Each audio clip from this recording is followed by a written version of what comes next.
Hi, my name is Shane. I use they, them pronouns, and this is our first session of Fearful Symmetries, the Trail of Cthulhu campaign by Steve Dempsey about neophyte magicians in England in the 1930s. I've been excited about this campaign since I first read it a couple of years back, thought about running it many times, and am excited to finally bring it to the table. We're going to be running a pretty heavily house-ruled version of Trail of Cthulhu for this, so if the rules seem weird, that's why. The game was organized as part of the Open Hearth gaming calendar. Open Hearth is an online gaming community that plays and talks about lots of role-playing games, especially indie and story games, and in this case, I guess trad sort of or trad question mark games. Maybe Trail of Cthulhu or Gumshoe feels trad if you play a lot of story games, but feels like a story game if you play a lot of trad. Um, anyway, sorry, you can find out more about the Open Hearth at openhearthgaming.com. Join the Discord, sign up for a game, come and hang out. We'd love to have you. Lowell Francis, who's the community manager at Open Hearth, ran his own pretty incredible Fearful Symmetries campaign a year or two ago. And so I will mention here that I have tried to change things enough that nobody is going to compare my game to Lowell's because I fear the comparison. Um, We've just been doing some setup for this game, like world building stuff, but also safety tools. Um, we'll just let you know if you are watching. We've decided that the game will include some focus on oppression and discrimination that's appropriate to the setting. So if that's not something you want to watch, maybe turn away. And it is a horror game, so all that sort of subject matter as well. The players have made their characters and we're about to meet them. So we'll just go in character keeper order. And I'll get you to introduce yourselves, as actual humans playing this game, your names and pronouns and anything you want to share about yourselves, and then tell us about your character. So, Jose, that is you up first. Hey everybody, my name's Jose and I use he and him pronouns. And I am going to be playing Sybil Carrington using she, her pronouns.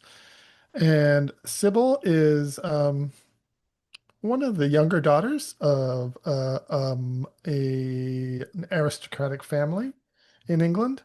And she always had musical talent, which she learned more classical stuff as a child with her tutors. But as she became an adolescent, she got interested in jazz, the newest thing happening musically, and that became her obsession. Her instrument of choice is a violin that's named Vesper that her father found from an antiques dealer.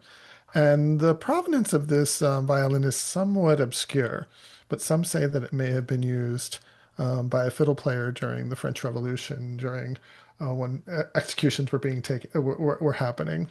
But other more less unsavory historical bits are connected to Vesper. She also has a younger brother named Anthony, who she is very close to. Um, and then what else can I say about her? I think she is obviously from a lot of class privilege, but she is a woman in the 1930s. And so, although she has a lot of freedoms associated with her class, her family is pressuring her to marry at this point, and she needs to move under the radar of her very conservative uncle, the Baron Carrington. And so she's walking this fine line because she loves to live in the jazz world and also the occult world, both of which are less than savory. But as long as her eccentric connections are kept private and discreet, there are no problems with her family. But ultimately, she will be under pressure to fulfill some of her family obligations. And that is Sybil. Amazing. So I have some questions. You mentioned that she's sort of under the control of her uncle. Are her parents not in the picture, or like what? Why is it that her uncle is the sort of looming patriarchal presence? As the Baron, he has all the money, I think. And so I think everyone is beholden to the uncle. I think perhaps her mother has passed away, but her father, the Baron's brother, younger brother, is still in the picture.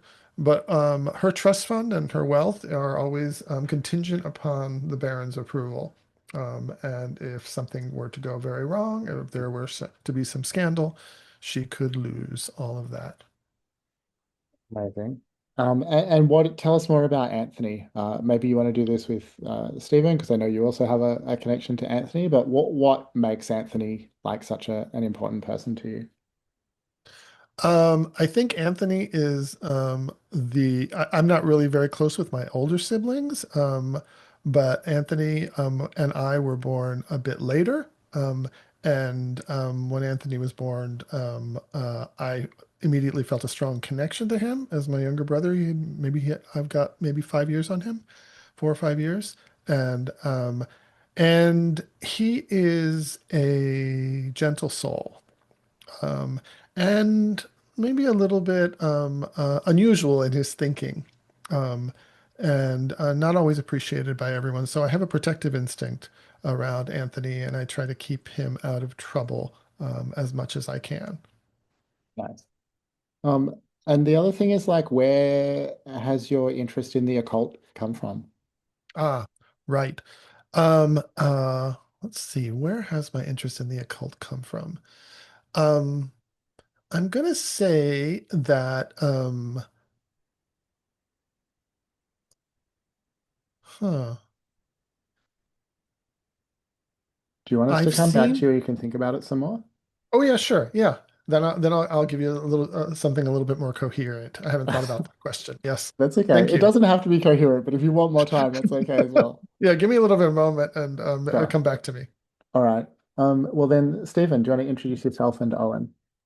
Yeah, hi there. I'm playing Owen Heath. I am a organizer of the for the organizer quote unquote for the Communist Party of Great Britain. Um, I I've gotten into my fair share of scraps with them. I think that I'm in my late 30s.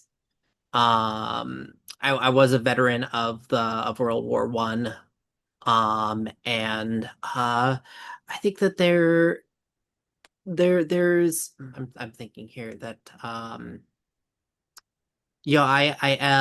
am someone that gets called on to help deal with um the leg breaker, the union busters from the big fat cats sitting up in Westminster and things like that. Um, and I read a fair bit of poetry in my spare time and maybe write a little bit that I don't share. Um, I do have as my pillar, I do not have a younger brother, but I am very close to Sybil's younger brother, Anthony, who, you know, I don't know if gentle's the word I'd use to describe him, but he has Um, other no, go ahead. well, so I just want to make sure that the timelines are going to work out here because I'm not sure how old Sybil is, but Sybil is Anthony is Sybil's younger brother. Yeah, Um, he said he was his like 20s or 20. okay, Like I'm a bit older than him, but sure. that's All right. they're a relationship. I've dated people 10 or more Yeah. years older than me. So Yeah, I just didn't want to find out that Sybil is like 18 or something and none of it was going to work out. yeah, But no. Jose, That's why that I asked yeah. way back early on Okay. how, Right, but right. maybe you weren't here because I think Jose jumped on and I asked how old he was. Right, right. Okay. Thanks. Sorry to interrupt. Yeah, I just realized Shane was not here for that conversation Jose and I had. Yeah, like I said, I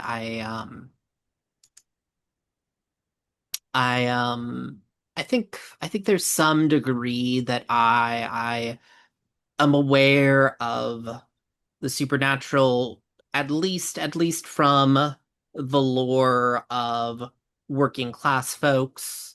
We know that there are powers, there are because we've also established that the people that use magic are anonymous. You don't openly tell people you have magic or that people who can do magic.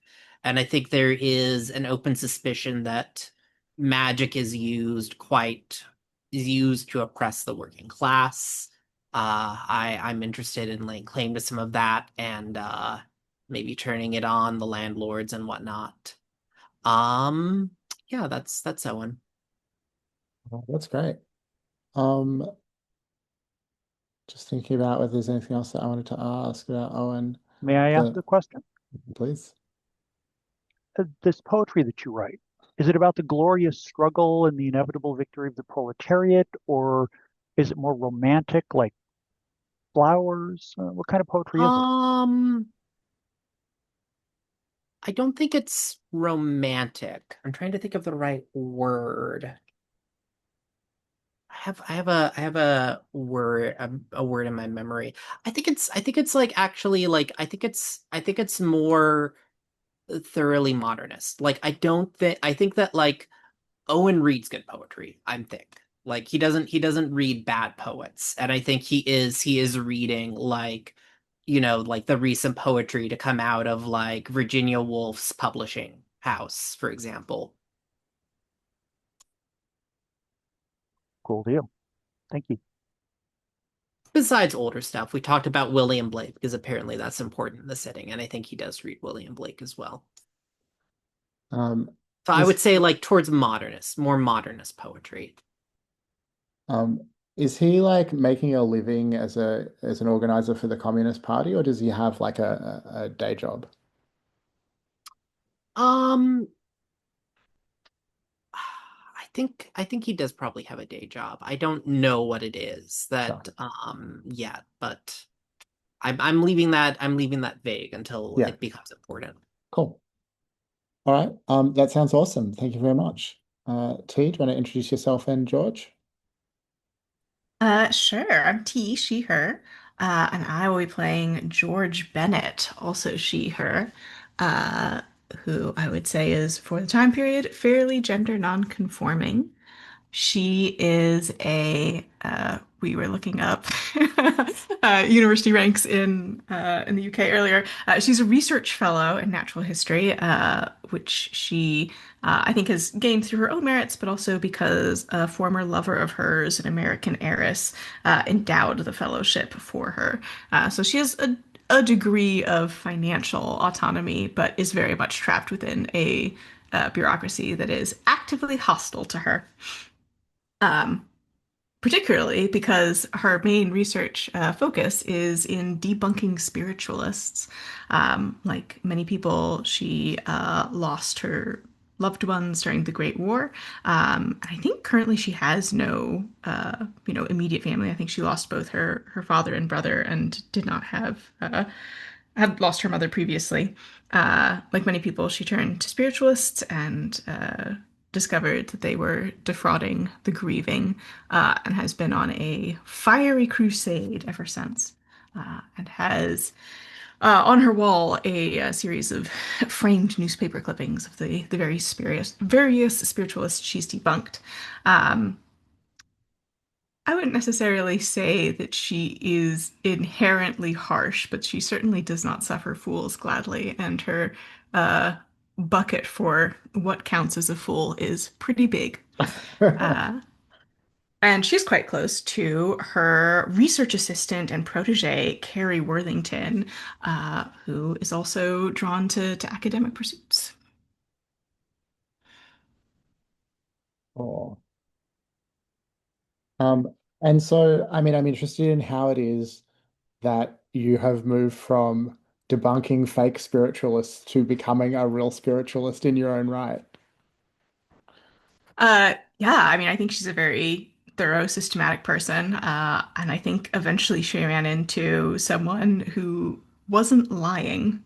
And I think has had a very hard time coming to that conclusion. So I think when we encounter her for the story, she's in a little bit of a fragile place as she is trying to rewrite what was previously a very solid understanding of the world.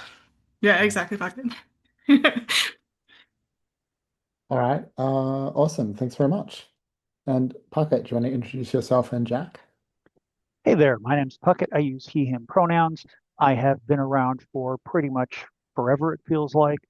And this time around, I will be playing a character named Jack Taylor, who is well, an opium addicted blues musician, or opiates addicted blues musician, I should say, who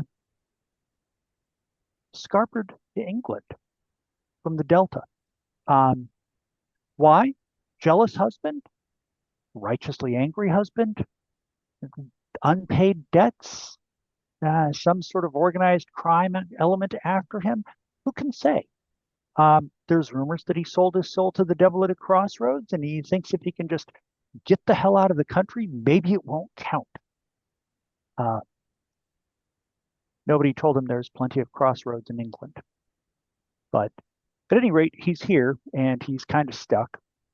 Uh, but luckily, it turns out that the blues are not, it's something that's not especially well known. And therefore, people are curious about it. First and foremost among them, Carrie Worthington, who's this curious, young-ish upper class woman. She's in her late teens, early 20s.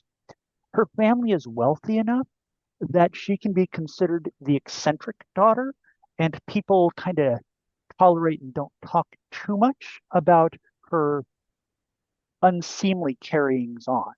Like if she comes home accompanied by a gentleman caller after dark type thing, or if someone escorts her to the door, she exchanges a kiss, or if she hangs out with a blues musician in a disreputable nightclub. Uh, there's there's a certain amount of leeway and tolerance given.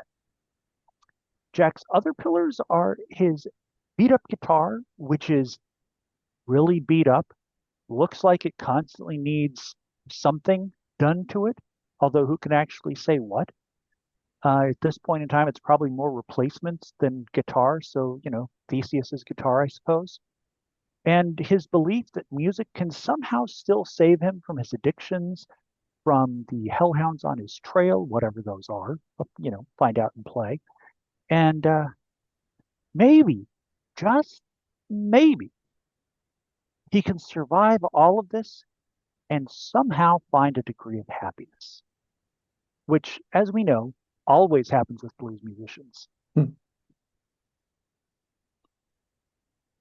And so, I mean, maybe this is something that we're going to keep a little obscure, but I mean, how did he become interested in the occult or drawn into this circle? Um, Well, those rumors about him trying to sell his soul to the devil? mhm. They may be more truth than rumor. He may have kind of gotten into it as a way to try to get out of it. Fair enough. So, Um, he's a real long-term thinker. And of course, that's why he's so goddamn good at fleeing.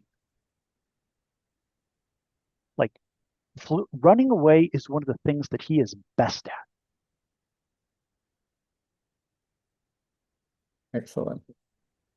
Well, I'm sure that we'll have plenty of things for him to run away from 100%, imminently. ranging from emotional intimacy to angry bar owners who are annoyed that he broke something to cultists to who knows what. Nice. Eldritch entities that were not meant for the minds of humans to see or comprehend. Absolutely. All right. So, Jose, I think that we've come back around to you, and I'm going to ask again Yeah. how Sybil got interested in the occult. So I think Sybil was spending time in Paris, as young aristocratic English ladies do, and was at a concert of the Hot Club with Django Reinhardt, and when she came and started seeing them play, she realized that the cafe was filled not just with people but also with spirits, and she could perceive them. And afterwards, she became a protege of Stefan Grappelli, the violinist of Hot Club, and he taught her how to, or he began to teach her the connection between the music and the spirit world.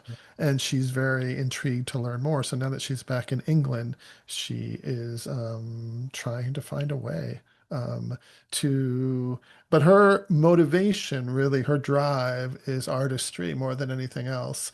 And so what drives her is the idea that she could reach creative heights of artistry with the help of the spirit world. And so that's her thing. Yeah, that's awesome. All right. So now that we have met all our characters, we are ready to jump into some play.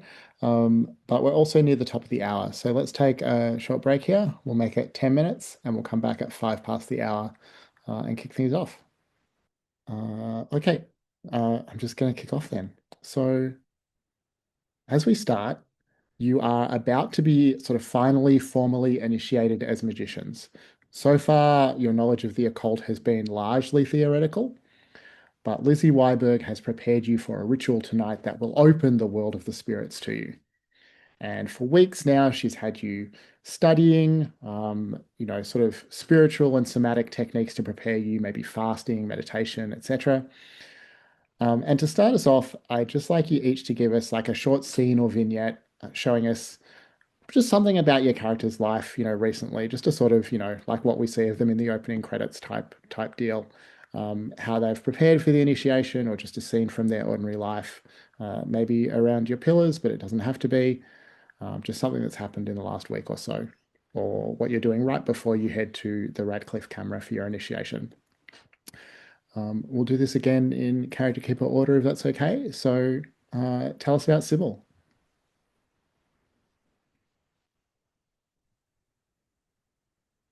So I think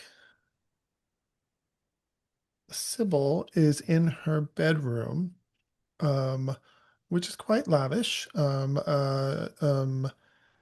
she is playing the violin and trying to get into, because it calms her to just play, because she's nervous about the initiation tonight and she doesn't know what's going to happen. And and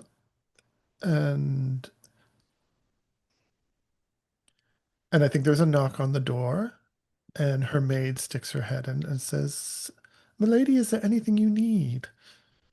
"No, no, Margaret, I'm fine, I'm fine. Leave me be. When I'm playing, please don't interrupt me." And her maid rushes away. Um, and then Sybil returns to playing, and her song, she normally just plays improvisationally now. She doesn't ever have music out. Um, Her song is kind of eerie and heartfelt. She's remembering that time in Paris when she saw the hot club and those spirits. She hasn't seen anything of the like since. And she's trying to riff on the tune that Django was playing that night and Stefan was playing that night. And yeah, that's the scene that we see. Nice, thank you. What about Owen? Oh, there's so many directions I could take this. Um um oh, I was just thinking through some thoughts. I think that uh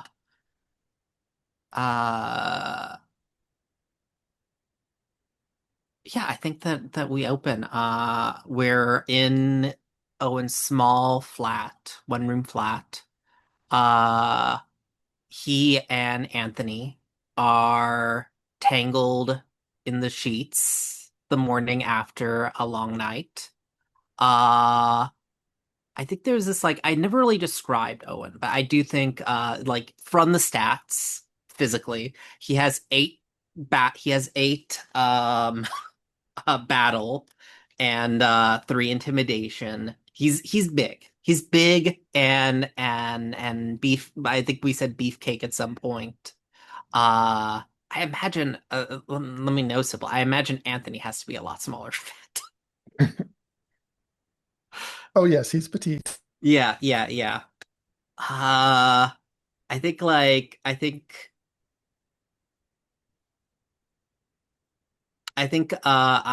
get up slowly, but I think that Anthony at the same time does. But then as that happens, he like looks at his watch that has been discarded uh and sees it is noon, and he like we share a kiss. He starts dressing very hurriedly, puts his shirt on, realizes that he's put it on backwards, so takes it off so he can button it up. And he says, if you see my sister, you should let her know that I have been studying for studying all this weekend. All right. I was gonna ask about this because I don't think we'd said whether Sybil knows that you're dating her younger brother, but apparently she does. I Uh, mean, I think that's fine. I think yeah. it would. I think it has to. I feel like it would be. I feel like this is like they're both. He is both our pillar. So I feel like it would become. It would be a strain to just keep it a secret going Yeah, on. yeah. Sure. But Yeah, that's fine. Thank you. Um, and what about George? Ah. I think George is in her office at the TBD university that she works at. Um, Probably one of the colleges in Oxford, just to make it easy for us because that's where we are. Uh, and it is a small room, and I think it's in a basement, so there is a window, but it's like a window well. Um, and there's papers everywhere, and we can see on her desk that there's a manuscript that has a rejection note tucked into it for her fanciful ideas. And she is sitting in her desk chair with her feet kicked up on her desk, and she is nursing some uh, cheap whiskey and looking up at the wall of newspaper clippings of all these spiritualists she's debunked over her career. And then she takes a drink and then pulls out a watch chain, but it does not have a watch on it. It has a locket. And she opens it, and we can see a photograph of two men that look very similar to her. Obviously, it's black and white, so we don't see their coloring, but they have the, same jaw. Uh, and they are both wearing the uniforms of World War One soldiers, one much younger than the other. The older one with his arm around the younger one's shoulder. And they're both grinning at the camera. And she sits there in silence. Nice. Thank you. And Jack.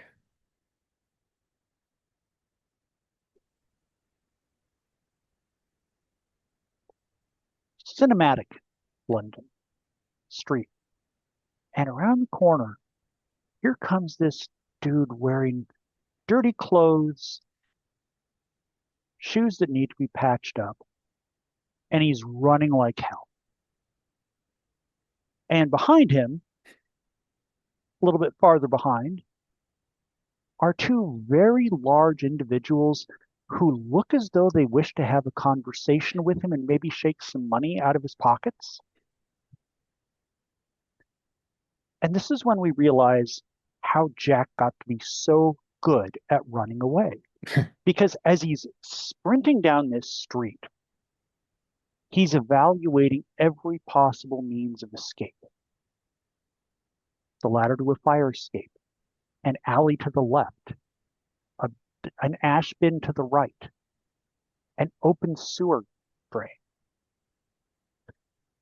And, well,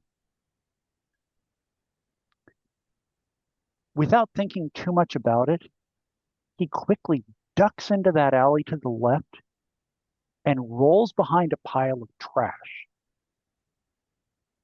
hoping to hear the feet thudding past instead of the feet thudding to a stop and starting to look. And sure enough, those feet go thudding past. Jack breathes a sigh of relief, waits a few moments to make sure that they're really, really, really gone, picks himself up, dusts himself off. There's probably an orange rind or a banana peel or something along those lines that it took place on, or that fell to his shoulder and decided to stay there when he stood up. And he walks down the alley away from the street, whistling a jaunty tune, which is actually not that jaunty. It's more like a 12-bar blues.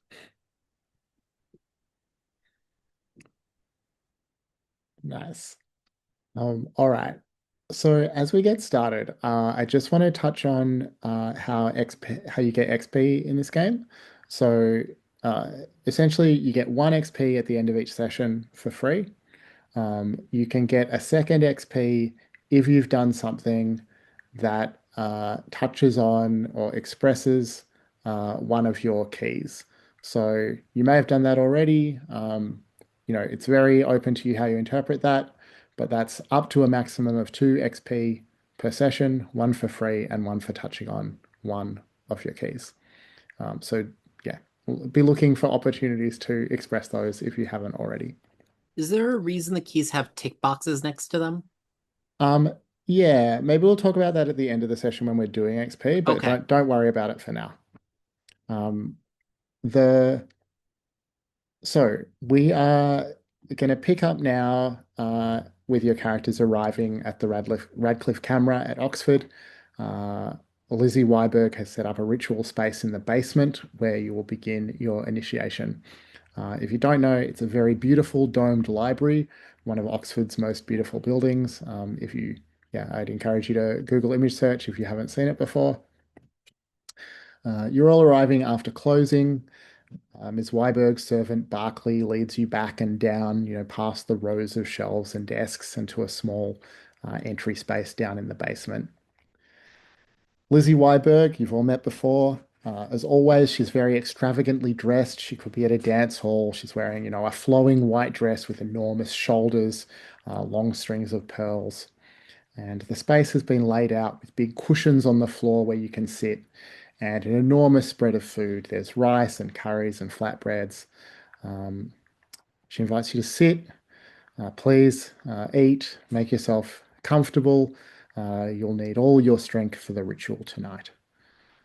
Um, and yeah, bids you to dig in to some not at all traditional English fare. I pull out a seat for Sybil and George first, whoever is. I feel like Sybil first, like how I do want to know because he does pull out a seat for you, Sybil. How do you respond? Graciously, of course. Hmm.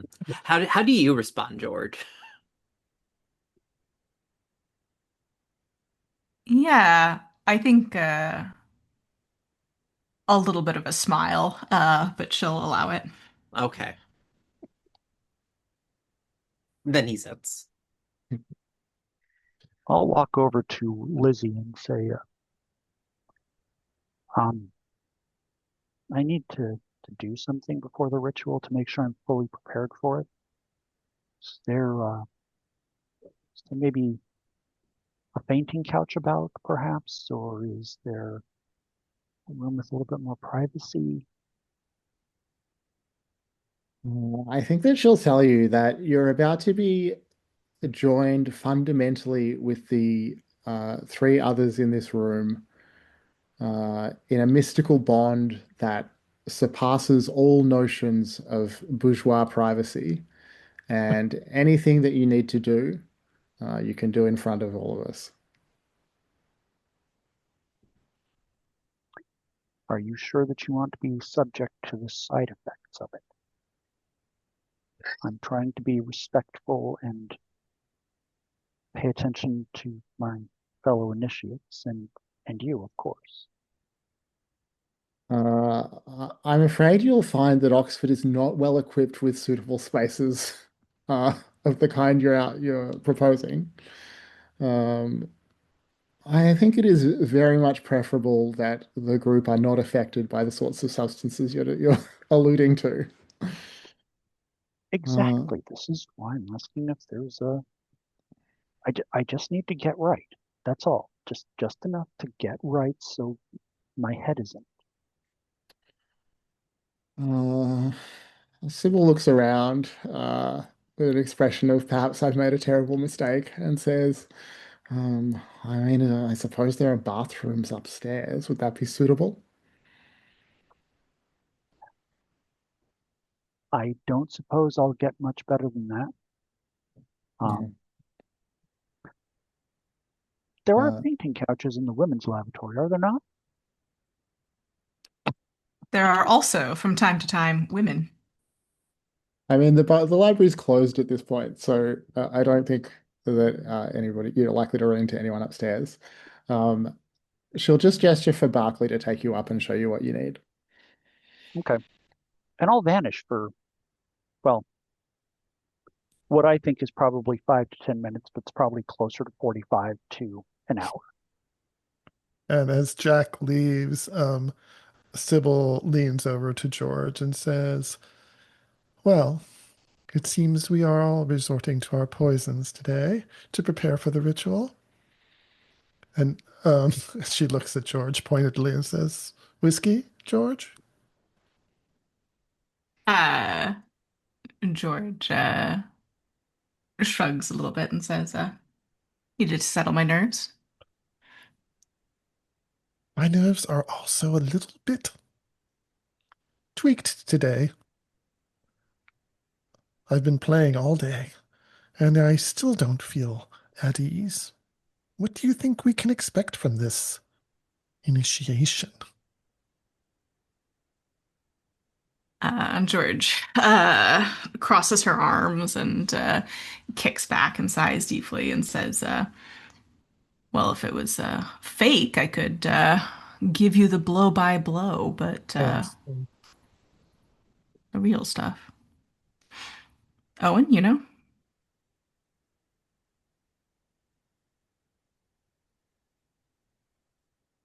Owen, do you know? Uh, wait, I was a little bit lost by the conversation. Do I know what? Out of, What to I think I would have expect. What followed. to I just, expect? What oh, to what to expect? expect. Okay, sorry. I was just forgetting what the referent was there. Hmm. Um, well, I know that this sort of society likes to dress up its secrets in pomp and circumstance. I expect that it'll be a rather boring night unless well, what was our host's name? I forget. Lizzie Lizzie. Weiberg. I expect Miss Weiberg, though, uh, she has is known for having more entertaining taste than all that than most of her bunch. Hmm. Yeah, so I guess maybe just to say briefly here, you do all know Lizzie Weiberg by reputation. She's Yeah, not hugely famous, but somewhat well known. She comes from a wealthy family, but her mother was a famous suffragette. You know, the family is famous for somewhat rebellious or dissident views. yeah. And she, That's why I said she yeah, probably more entertaining than most of her bunch. yeah. And certainly This anyone is with a still a rich person party though, so Owen expects to be bored. and anyone with a point in a cult knows that Lizzie Weiberg is by reputation a powerful occultist as well. Mhm. Um, Well, artifice is all well and good, but I'm hoping for something authentic tonight, and I hope my hopes are not in vain. Oh, look, Jack's returned, finally. How are you feeling, Jack? You can all see that I am quite obviously out of my head. I'm walking very unsteadily and like holding on to things to make sure that I don't fall, but I'm being careful. And I sit down and say,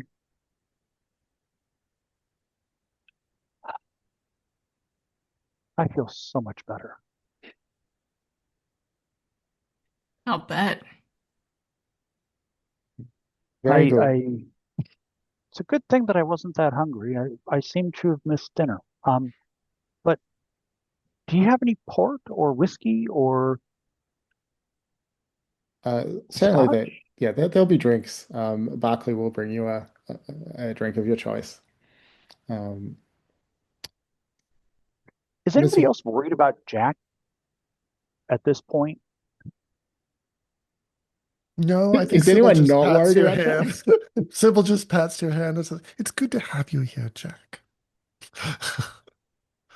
And he I looks How think over we're at all well? aware of your addiction and Yep. at this point, right? Because we've been together Yeah. a bit already. You Is probably that Yes. noticed it, yeah? Mhm. that I duck out here and there and come back seeming a little woozy. My pupils are blown out, and I just look back at you and it's like, Sybil, you're grand. Just positively grand.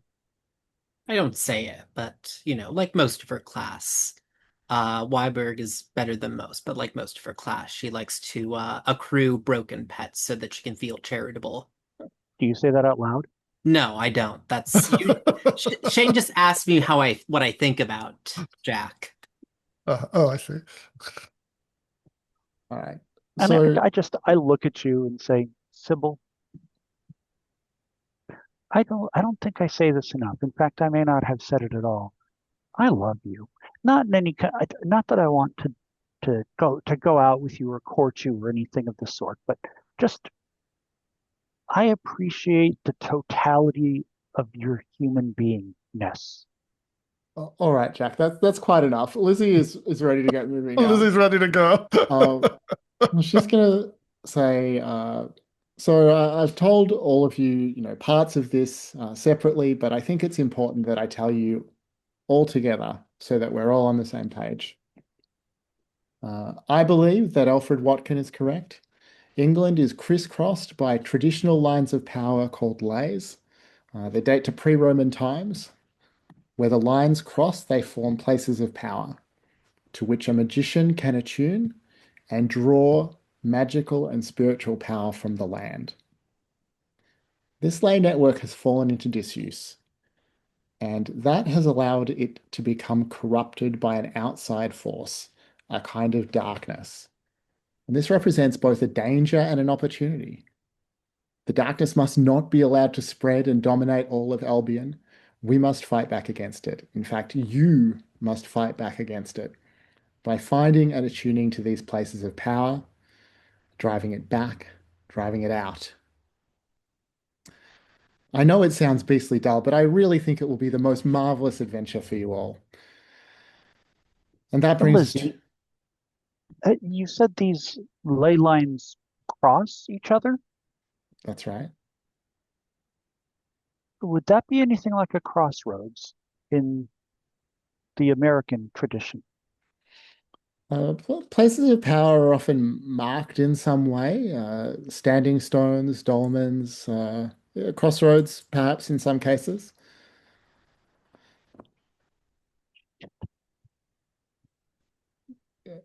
She definitely doesn't recognize the significance of the reference that you're making. Your Sybil sque initiation. oh, go. Sybil squeezes his hand even harder, and she says under her breath, we'll be there with you, Jack. We'll be there with you." Old Scratch doesn't care. Well, your initiation is in two parts. First, the ritual, which you have all studied and prepared for. She gestures behind her. There's, a door that leads to the main part of the basement. Uh, in there, you will perform the ceremony. The effect of this ritual will be to open you to the spiritual currents that underpin our world, to allow you not merely to understand magic in the abstract, but to feel and perceive and use it. The second part of your initiation will be to demonstrate that you are capable not just of learning the rituals and the techniques, but of wielding them, showing initiative. Uh, for this, you will travel 1 week from today to Gunby Hall in Lincolnshire. You're expected by Lord Massingburg.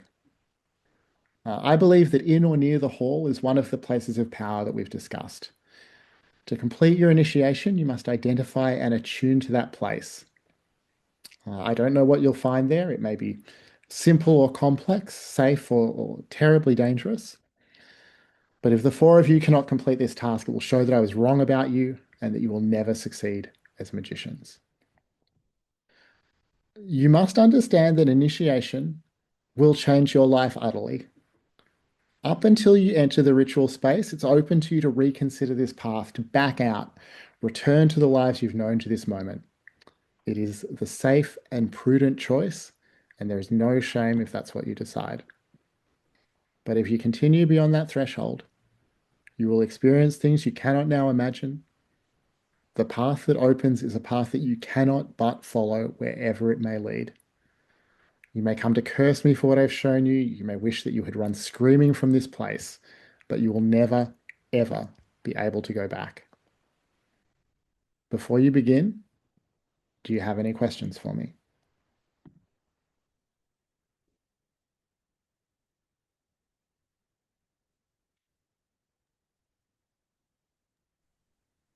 Well, I for one am curious as to why this fellow, that if he's sitting on such a great place of power, is you described, why he has decided to simply hand that over. Well, Lord Massingbird is not himself a practicing occultist. He has an interest. Uh, he wouldn't have the skill or knowledge to attune to a place of power himself. Uh, I, Lizzie, I have a question. Of course you do. Might you have £5 about you that I could borrow?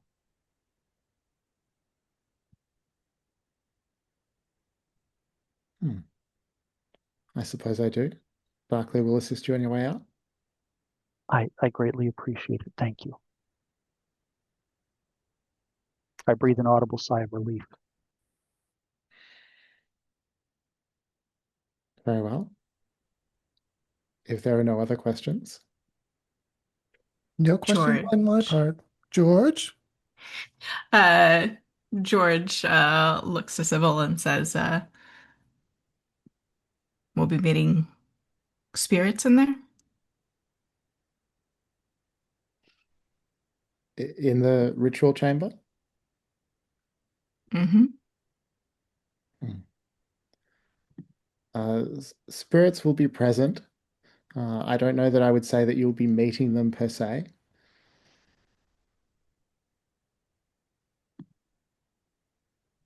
All right. Proceed, Lizzie.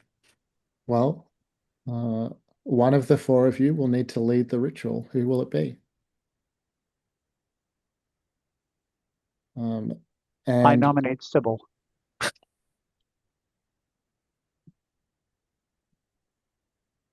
Sybil, are you This willing to character lead? would seem to have the temperament for this sort of thing. George, are you all right with this?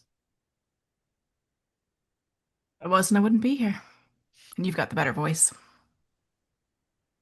So charming. Of She course, winks. Lizzie, I'm happy to lead. All right. Well, uh, when you're ready. Step across the threshold into the ritual space. If any of you have decided to leave, Barclay will show you out. Otherwise, don the ritual robe and remember that no matter what happens during the ceremony, do not step outside of the protective circle. Sybil keeps a hold of Jack's hand as they get up from the table to make sure he doesn't flee. Nice. So going to talk a little bit now about the mechanics of how rituals work in this game. Um, so if you go to the spells tab, you'll see that we've got a couple of spells set out that you all know as we start, and one of them is initiation. It includes a bunch of information about the ritual, and we'll sort of go through this one by one. So any spell has a cost that has to be paid to cast it, as well as a difficulty. Sorry, I'm explaining this badly. So the basic way that a ritual works is that you make a will contest. So you are rolling d6, adding points of will, and trying to beat the test difficulty, which in this case will be 5. Because that's how a simple test works in Gumshoe. Because it's a contest, you're going to be competing against an opposition rolling their inertia rating, which in this case will be 12. Sorry, this is so boring. I cannot figure out a clear or interesting way to explain this. And it's going to be a series of opposed rolls. So each time you both succeed, you move on to the next round and you roll again. And as soon as one or the other side fails a roll, the other side will succeed.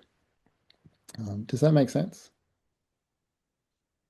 Okay. Yes. So I'm sure it makes sense as we do it. We can exactly. do it. So We can yes, figure it out as we go. that is the Yeah. idea of having this here. So yeah, if you're going to use the dice roller, open it up. Before you get to make the test of the contest to see if it works, the other aspect of a ritual is that you have to pay a cost, which is just the like what you expend just to be able to participate in the ritual. So in this case, you each have to pay a cost of 5 points of will.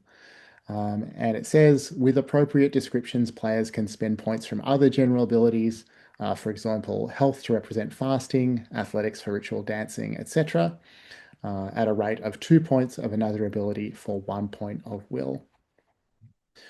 So, yeah, everyone just have a think about whether you're going to spend will directly, whether you want to use a different ability. Do they refresh at some point?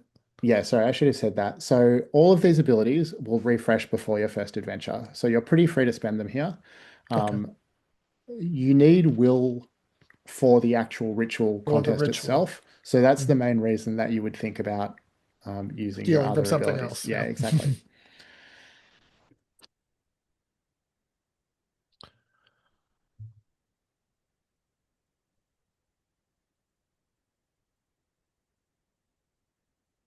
Do we need to start asking you about how we can justify point expenditures now while we're waiting or getting ready? If you're thinking about it, yeah, let's talk about it. So I'm thinking about spending points in comfort and support, composure, and health, Okay. because those all seem to feel like just supporting my fellow initiates, maintaining my composure, keeping it together, and health. I mean, you mentioned fasting. Well, Jack's been on a fairly rigorous diet of intoxicating substances to open the doors of perception. So, that ought to be fine, right? Yeah, so I think composure and health totally makes sense. I think this is very much about like what it costs you, like individually. You're sort of, I mean, risking your soul to encounter the dark forces. So I think comfort and support I already probably did won't. that. Sure. Maybe. I think comfort and support doesn't really fit that, but Mhm. composure and health for sure. Okay. Well, in that case, I'm just gonna drop 5 points of each. So I've got 5 points to spend right off the bat. All right, great. Um, Anyone else want to talk about using a different ability instead of will and what that looks like? I think composure and maybe health for Sybil, since you mentioned both of those. I think, Mhm. the preparations have left her a little bit ragged in terms of her composure. And Yeah, when Margaret, her maid, poked her head in, she wanted to offer her some tea, but and some food, but Sybil wouldn't have anything to do with food today. Mm, So I'll take some from health as well. cool. Um, I can see that Owen has just taken the straight up hit to Will. That's fine. Yeah, I care about my other pools more. Sure. And what about George? Uh, I think George is going to be using composure and preparedness. Mm, And I think, when she said, "Oh, I don't really know what to expect," we flash to her office where there is a thick stack of documents collated with her research onto initiation rituals in various, cultures and traditions, underlined and circled. Um, yeah, and I think she is, like I mentioned, a little bit emotionally fragile right now. mm. All right, nice. So the next thing that I'm going to take you to is in the rules tab. There's quite a lot of rules to do with magic. You don't need to know them all now, but the part that I want to draw your attention to is the working magic heading. And it says, magic is by its nature strange and eerie, and must be performed and described in strange and eerie ways to be effective. For every 5 points in the cost of any incantation or ritual, so this in this case that's one, that's four. There are 20 points of cost total. Uh, the players should describe some evocative or dangerous element of symbolism or metaphor incorporated into the spell's casting. If any player, including the GM, feels this is too mundane or repetitious of previous spells, the players can reconsider. If they don't find a satisfactory approach, the GM describes how the spell miss or underperforms.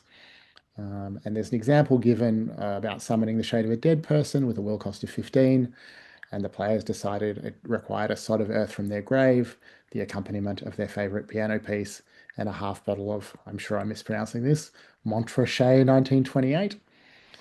Um, so, in this case, I think it makes sense that each of you describe one element of symbolism, metaphor, in D&D terms, material components, perhaps, that's required for the casting of the spell. I feel that I've picked on Jose first too many times tonight, so we might go right to left across the character keeper. Um, Puckett, what would you like to suggest? My part, I'm shuffling through, well, a tarot deck of all things. It's beat up. It's obviously been through many hands. And I'm muttering under my breath as I'm shuffling the cards in my hands and moving them around. And I draw one card and I laugh because, of course, my contribution to this ritual in terms of a tarot card is the Fool. Well, that is auspicious for beginnings and the start of a path. Um, Thank you. So the tarot deck that has passed through many hands seems like a great contribution. Just want to be clear, it doesn't have to be everyone naming what their character individually does, just an element that's part of the ritual. Um, T, what would you like to suggest? Yeah. I think as part of preparing the space, there are, I think, I'll take some liberties with like a real place that exists. Maybe the reason that this is the space is that this room has four doors, one for each of us, and the lintels, the stone of the lintels of these doors, has come from an ancient place of ritual. Maybe someone robbed a what was a standing circle and has somewhat partially rebuilt it into this room of mystical purpose. It does sound like something they do at an English university, just steal historical Mhm. artifacts and repurpose them. Um, Thank you. Stephen?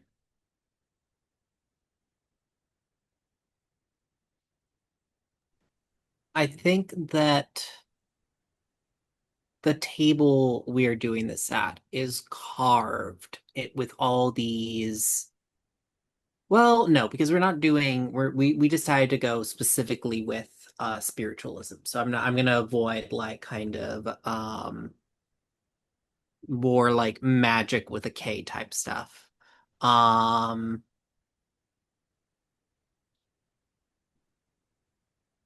I think that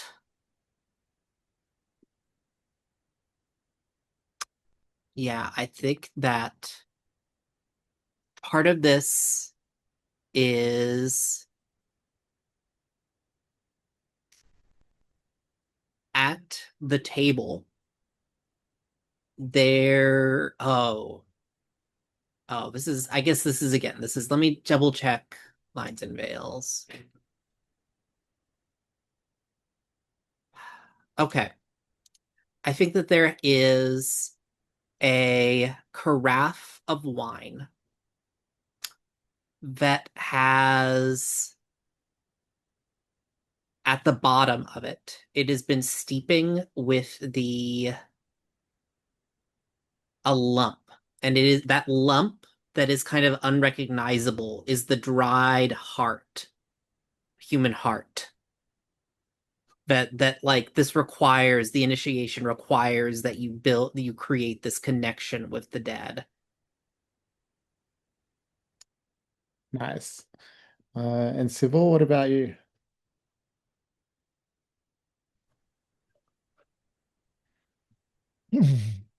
I just keep seeing us either this is part of the preparation that we've had to do, but also when we come into this room, um, uh, having to do full prostrations where we are face down on the earth.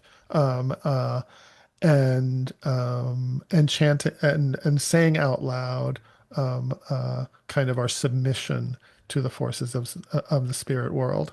And this in particular has been hard for Sybil to do because she doesn't like submitting.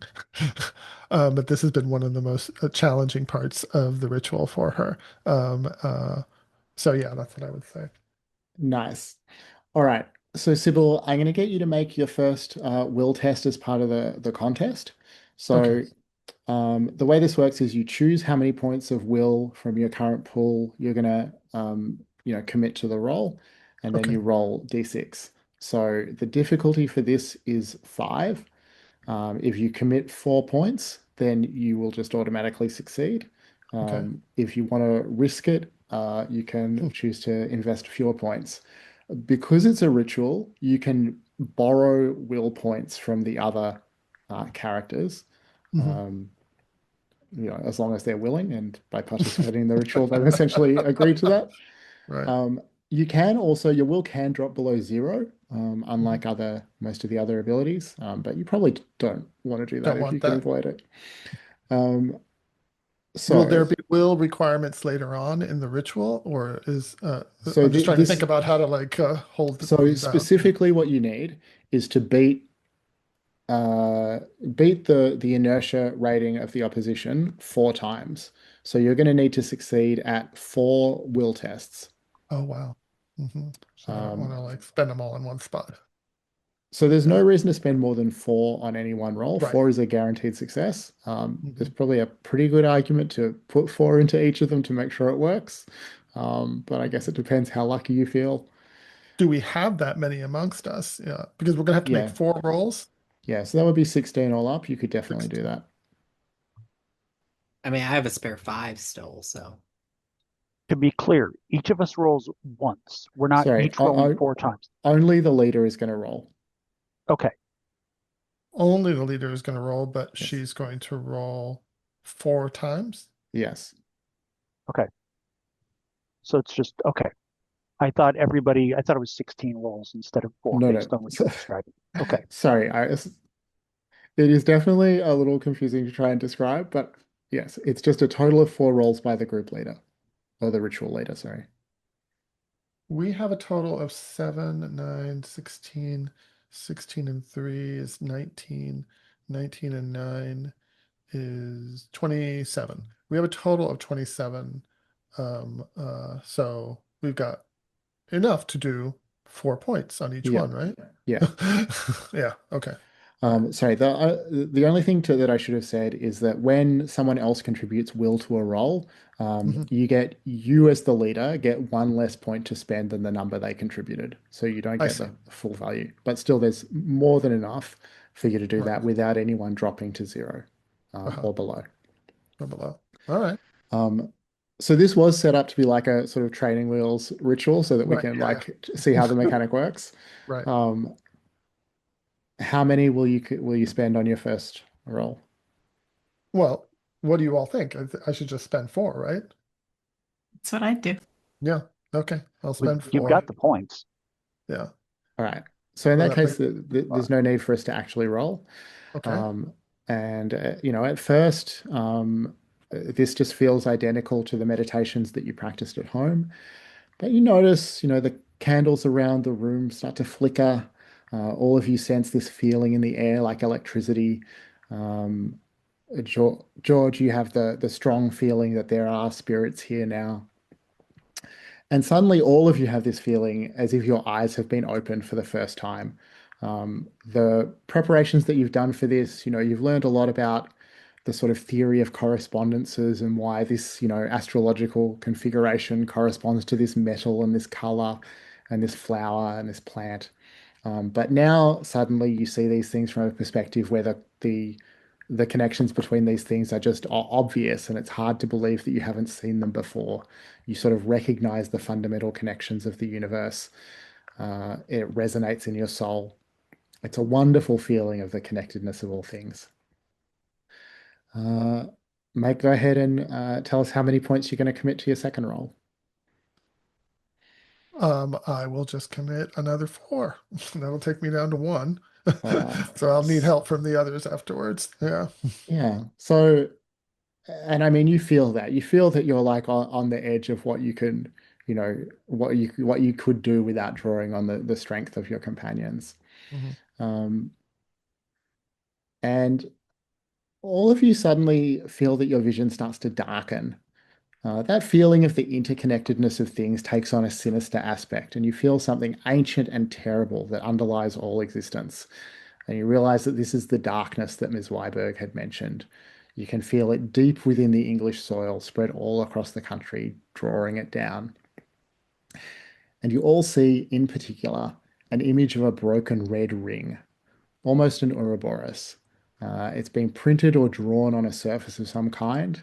It might be a book, but it could also be a tree trunk or even a human torso. And whatever it is slowly opening.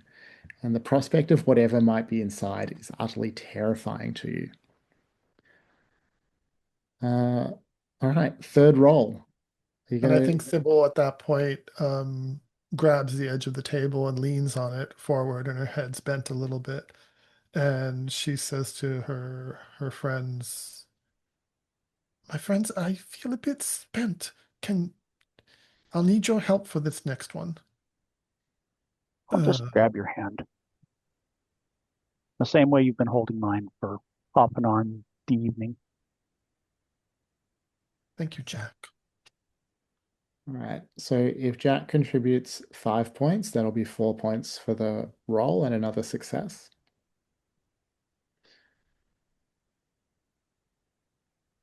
What, like Uh, I'm going to say no? Both say no. Give me the points. Does um, that mean 4 points with one floating to use on the next roll, or no, so it just is that when you spend 5 points in a ritual to support the leader, they get 1 point less than what you spend. 1 point is just lost in okay? the sharing. So Sybil gets 4 points. Yeah, Got it. that's right. Um, and I mean, Sybil in particular, and Jack slightly less, but all of you to an extent, you can feel that throughout this ceremony. And we've played through it pretty quickly, but it's been a long period of chanting and frustration and the heart and the tarot and all of the things that we talked about. Throughout that, you felt that there's like a resistance that reality is putting up to what you're trying to do. You're trying to, break through the laws of physics, and the universe just hasn't wanted to release its grip. The spirits are just out of reach. but you can feel that you're close now, that you're on the verge of succeeding, and one more push will do it. Yeah, I can spend 2 to give you that last one, Sybil. Uh, so I think that Sybil will need more than that. Uh, I thought Yeah. that she was getting 3 total from Jack. so that was for the No, third roll. So we're on yeah. to a Oh, fourth okay, we guest in the already, okay, contest. you got, okay, yeah, all I can spend, I'm pretty out, so if someone else has more to spend. You know George, what? Uh, George, dear, May I? please. I'm going to grumble a bit. And the way that you see me giving you these points is that I say, fuck this. And I step outside the circle No, no, no, no, no. to interact directly with the laws of non-physics that we're trying to use. And I'll just give you straight up 5 points of will.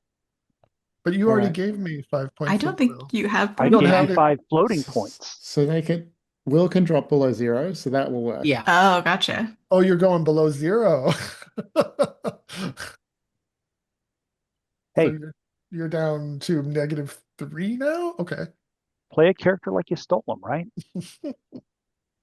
Um, I mean, there would be mechanical disadvantages to dropping below 0, but we're going to refresh before the next episode anyway, so it doesn't really matter. But all right, so that means that the ritual will succeed, but there is, there's some shaking of like the walls of reality as Jack crosses the threshold of the protective circle. Um, there's a feeling of something going terribly wrong. Um, and I think that none of you, you don't feel the ritual end so much as you realize that it must have ended because you find yourselves sitting again in that entry space where you met Miss Weiberg earlier. The feast has been cleared away. There's some mild incense burning. Each of you now has a magic rating of 1. So the investigative ability magic, you have 1 point. Um, the You are initiated magicians, and you can each feel, although you're not quite sure what this means, that there is a spirit alongside you. Um, but Jose, am I right that you aren't able to play next week? It's probably going to be the case. Yeah, yeah, All right. yeah. In that case, I think that to like explain why that's the case, Mhm. Sybil has not returned from the ritual space. Okay. Sybil has vanished. Um, Okay. whatever happened in the ritual, Sybil is no longer with you, and we'll pick up next week and find out why that might be. But we are out of time. Mhm. Um, in fact, I'm just going to stop the recording and then we'll talk about some last stuff. Wait, how do I end the recording?